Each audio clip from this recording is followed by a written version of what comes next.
Bom, pessoal, estamos de volta então para o nosso terceiro vídeo da nossa aula, né?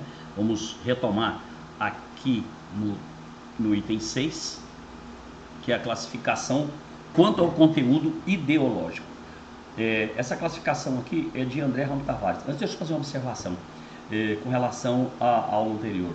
Tem aquele intervalo para a gente tomar um cafezinho. Aí minha esposa falou assim: posso fazer uma observação? Eu falei: claro. Eu estava te ouvindo gravar aqui. Você falou a palavra pessoal no mínimo 15 vezes. Isso deixa o vídeo cansativo, as pessoas ficam aborrecidas. Gente, perdão, não foi minha intenção. E como isso aqui é um vídeo que é gravado assim de forma extremamente artesanal e assim com certo desprendimento, às vezes acontece esses equívocos, tá bom? Então eu vou tentar não ficar repetindo essa palavra. Se eu repetir, você marca no papelzinho, depois você manda um WhatsApp curtindo, tá bom? Pessoal, essa classificação, eu acabei de falar. Essa classificação aqui quanto ao conteúdo ideológico do André Ramos Tavares, liberal e social. Liberal. Essas constituições liberais, ela tem como característica, ela busca limitar a atuação do poder estatal, assegurando a liberdade negativa dos indivíduos. O que é liberdade negativa, gente? São os direitos políticos e civis, aquilo que estão lá no artigo 5º da Constituição, que diz respeito à sua liberdade, à sua vida, liberdade de expressão, a sua liberdade política e etc.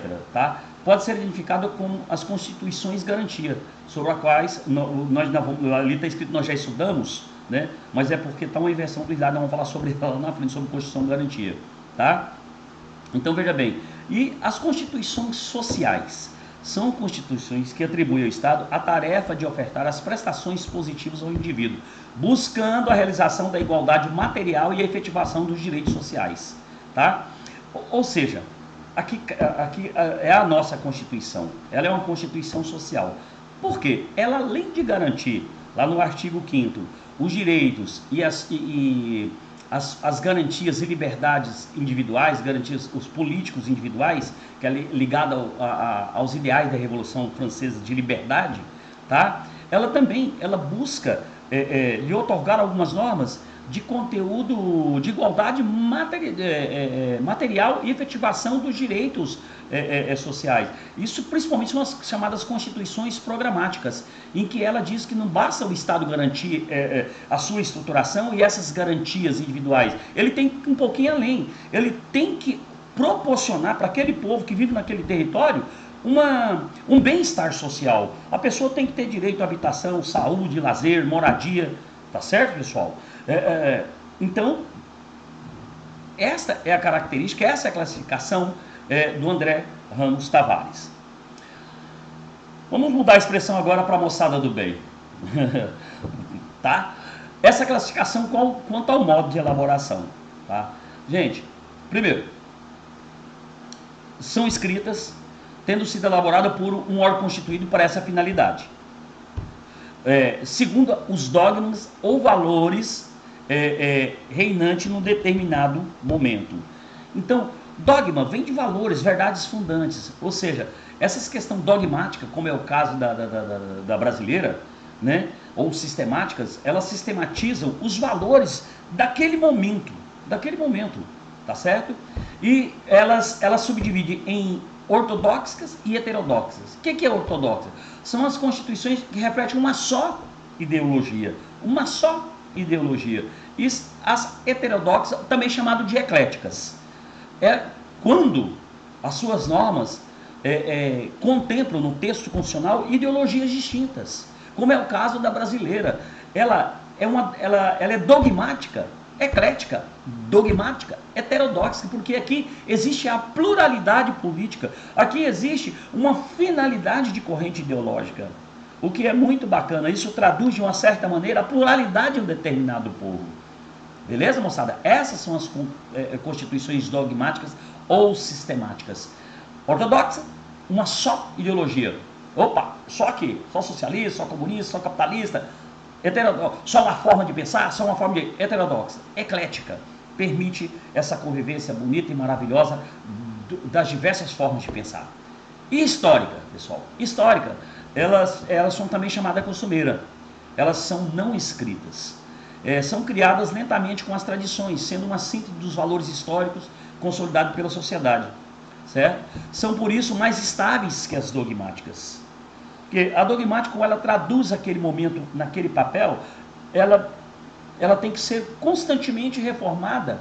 Aí nós vamos entender o que é poder constituinte originário, o que é poder constituinte reformador, que é muito típico das constituições dogmáticas bases escritas, né? Já essas constituições históricas, elas vão sintetizando os valores de cada tempo, ela é muito mais estável do que a dogmática. É o caso da Constituição inglesa, basicamente não tem mudança do texto. Primeiro, que ela é extremamente sintética, é uma característica das constituições históricas, tá certo, pessoal? E classificação quanto à finalidade. Essa classificação quanto à finalidade aqui, pessoal, nós temos Constituição Garantia, que naquele slide eu falei assim, como estudamos, porque estava com a ordem inversa de slide. Classificação Constituição Garantia, Constituição Dirigente ou Programática, já dá para ver que a nossa é aqui, né, moçada? Constituição Balanço. Constituição Garantia. Essa Constituição Garantia, o seu principal, é muito típico a Constituição Garantia da Constituição Liberal e Sintéticas. O que é a Constituição Sintética, pessoal? Relembrando, é aquela que traz no seu texto apenas normas de conteúdo material, matéria de direito constitucional. Organização, estruturação dos poderes, forma de aquisição do poder, organização do Estado, direitos e garantias fundamentais. E elas são o quê? Sintéticas. Ou seja, essa Constituição aqui, o seu principal objetivo é proteger as liberdades públicas contra a arbitrariedade do Estado. É aquilo que as pessoas chamam, basicamente, você tem direitos humanos de primeira geração, segunda geração, terceira geração, quarta geração, já se fala até em quinta e sexta geração. Mas eu fiz questão de sublinhar a palavra geração aqui, tá? Hoje, modernamente, porque geração, quando não entendemos, uma geração ela suprime a outra, ele xinga a outra. A próxima geração era como se viesse a segunda geração de direito e a primeira desistir. Por isso que a doutrina, ele é muito claro em afirmar que não se cuida de geração, mas se cuida de dimensão. As dimensões se convivem paralelamente, uma não suprime a outra. Então, seria direito de primeira dimensão, direitos civis e políticos, tá certo, pessoal? É direito à vida, direito à liberdade, liberdade de expressão, seus direitos políticos, direito de candidatar, direito de votar, direito de ir e vir, beleza? Esses são os direitos civis e políticos, que a partir do final do século XVIII. As constituições de garantia são também chamadas de negativas, tá? Uma vez que buscam limitar a ação estatal. O Estado, ele é uma proteção que o indivíduo tem contra a força do soberano, que é o Estado. Ele impõe a omissão negativa da atuação do Estado. Estado, eu não posso prender ninguém sem o devido processo legal. Eu não posso manter um indivíduo preso ou considerá-lo culpado até que eu tenha uma sentença transitada e julgado. Ou seja, pede um comportamento negativo do Estado. Estado, respeita, espera. Tá? Se é positivo para mim, é negativo para o Estado. Beleza, pessoal? E uma Constituição dirigente ou programática? Aqui, normalmente, ela além de trazer, pessoal, veja bem, ela é prolixa. Normalmente ela é prolixa. Por quê? Ela traz dentro do seu quadro normas constitucionais, a exemplo das constituições sintéticas, para matéria só constitucional, mas traz também matérias que não deveriam estar na Constituição, mas se está, é constitucional. E além disso, essas normas, Constituição dirigente, ela mais do que colocar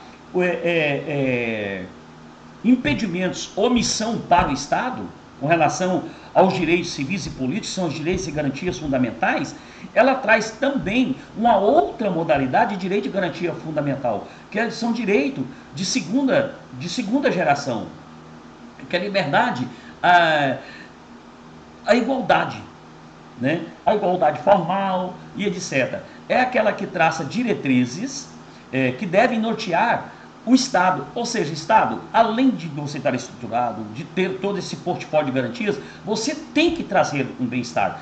É o tipo da Constituição Social na classificação do André Ramos Tavares, tá? Observa aqui que eu fiz questão de sublinhar aqui, ó, essas constituições voltam-se à garantia do existente aliada à instituição de um programa, ou linha de direção para o futuro, sendo essas suas duas principais finalidades. Assim, as constituições dirigentes, além de assegurar as liberdades negativas, lembram aquela que está aqui nas constituições sintéticas ou na Constituição Liberal, né, já alcançadas, por isso que uma geração não suprime a outra, passa a exigir uma atuação positiva do Estado em favor dos indivíduos.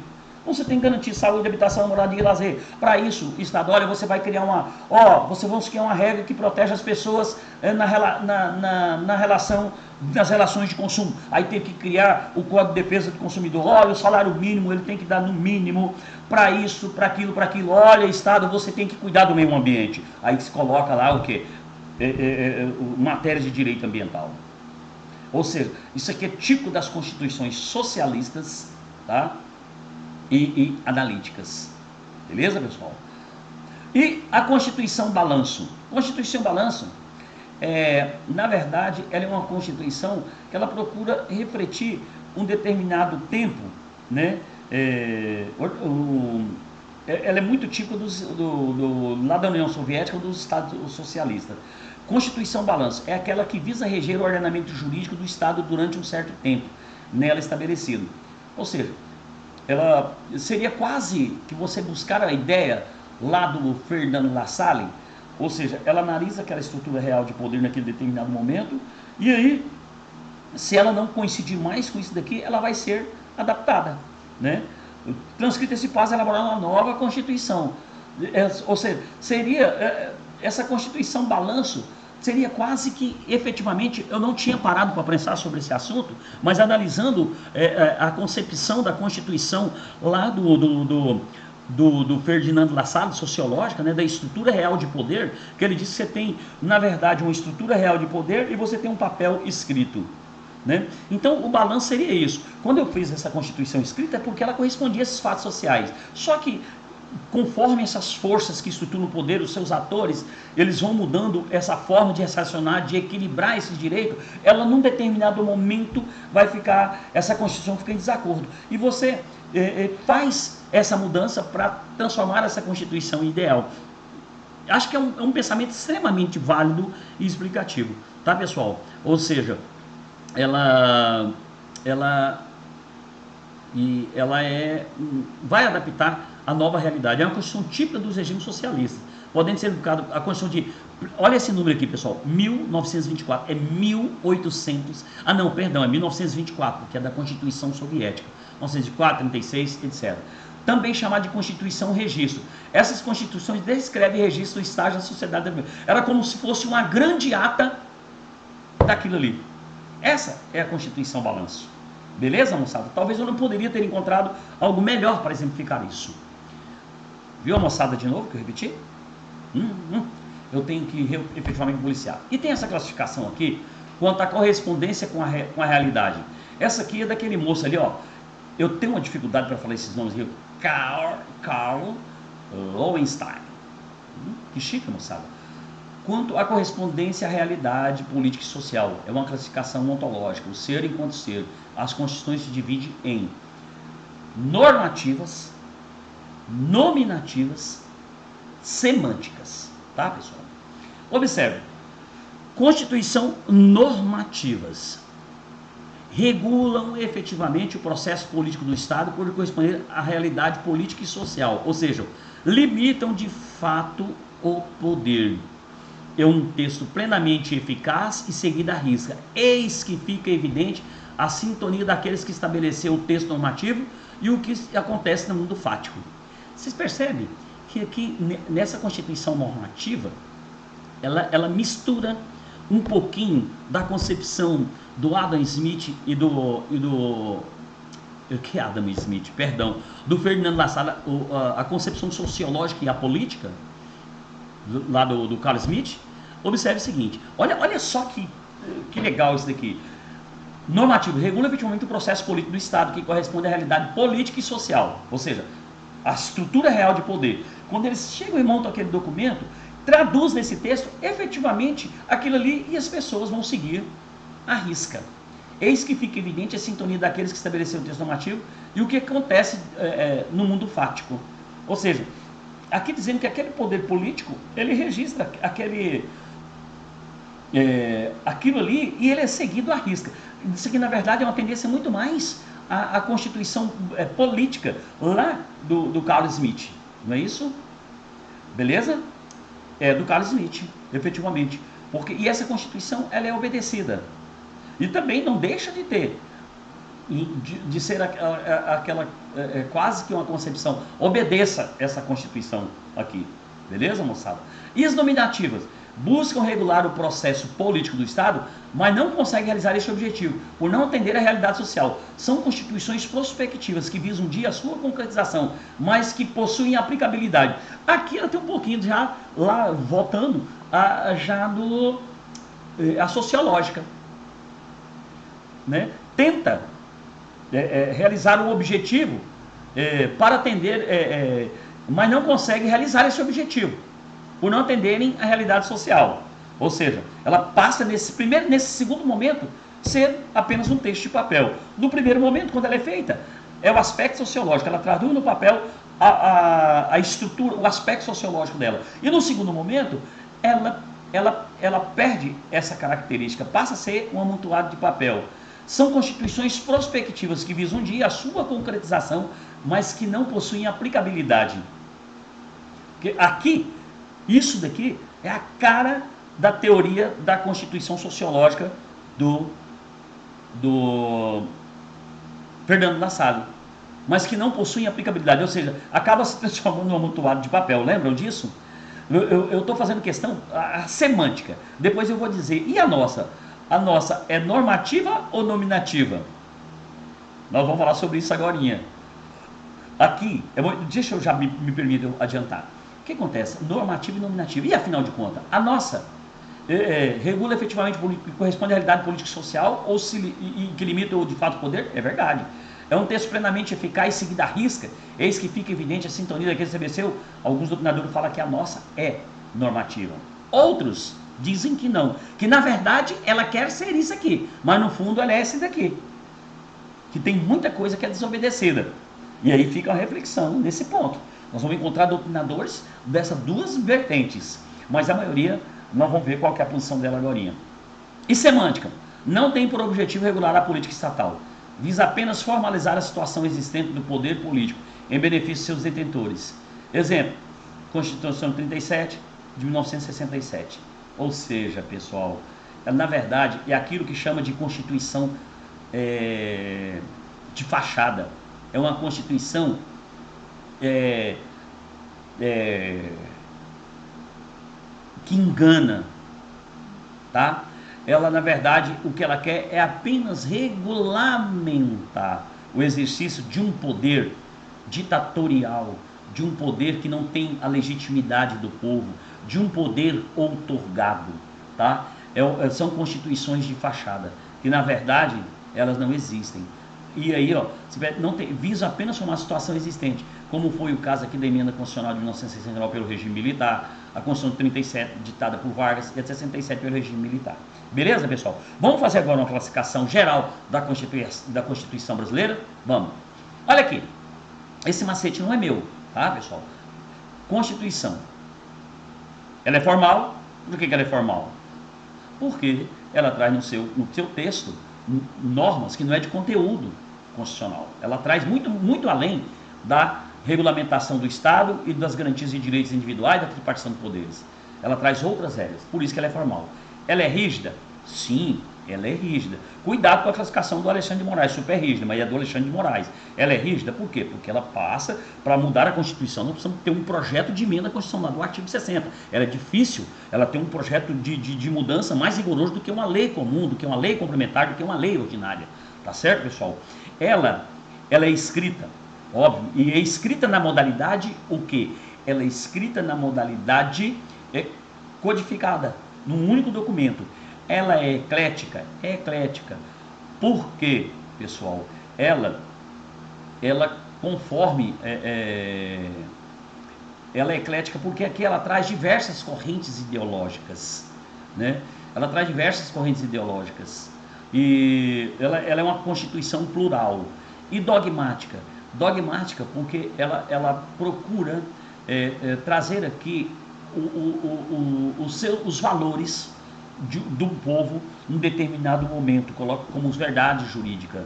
E ela é uma Constituição dirigente porque, além de organizar o Estado, aqui na Constituição dogmática, que ela é escrita, e que coloca inclusive a maior rigidez para que ela seja mudada, a dirigente, ela além de ter tudo isso daqui, aqui ela garante os direitos de primeira geração, ela é uma Constituição dirigente. Por quê? Porque ela também mostra qual a direção que o Estado tem que seguir para proporcionar, para otimizar vida digna a todos aqueles que vivem nesse território aqui. Ela é democrática, por quê? Porque ela é fruto da vontade de um povo, ela é promulgada, pessoal, democrática promulgada, tá? Ela é analítica, né? Ela é analítica, pessoal. Por que ela é analítica? Porque ela traz também, ela traz no seu texto, ela não é sintética, né? Ela traz dentro do seu texto normas que não são constitucionais, ou seja, as constitucionalistas, nós vamos observar que ela está ligada diretamente à sua formalidade, beleza, pessoal? Então, tá aqui. E por fim, ela é uma Constituição normativa, segundo a maioria da doutrina. Lembra do slide anterior? Que essa daqui, normativas e nominativas, aqui tem uma crítica muito grande, fala que a nossa Constituição foi concebida, mas que no fundo, ela é nominativa, mas a maioria entende que não, ela é eficaz e ela é válida, ela deve ser exigida, tá certo, pessoal? Então, e aqui tem Frida, não, percebe que é um Frida que só tem D, mas são 3, tá? Formal, ela é rígida, ela é escrita, ela é eclética, ela é democrática, ela é uma Constituição dirigente, ela é uma Constituição dogmática, e ela é uma Constituição analítica, e ela é uma Constituição normativa. Isso aqui é apenas um macete, você pode criar todo o seu. Pessoal, de coração, o pessoal de novo, lembram? Meu Jesus, de novo, mais um pessoal. Espero que vocês tenham tido proveito com esse vídeo aula, com essa forma de nos transformar isso daqui numa relação dialógica, porque os senhores têm meu celular, pode me ligar. Então, esse assunto nosso foi dividido em 3 aulas, que é concepção e classificação das Constituições. Pessoal, fiquem bem, fiquem com Deus, estou à disposição. Lembra, o que vale entre nós, o valor supremo nessa nossa relação dialógica de sistema de ensino-aprendizado é o nosso aprendizado na construção de conhecimento. Fiquem bem, um abraço para todo mundo, tá bom?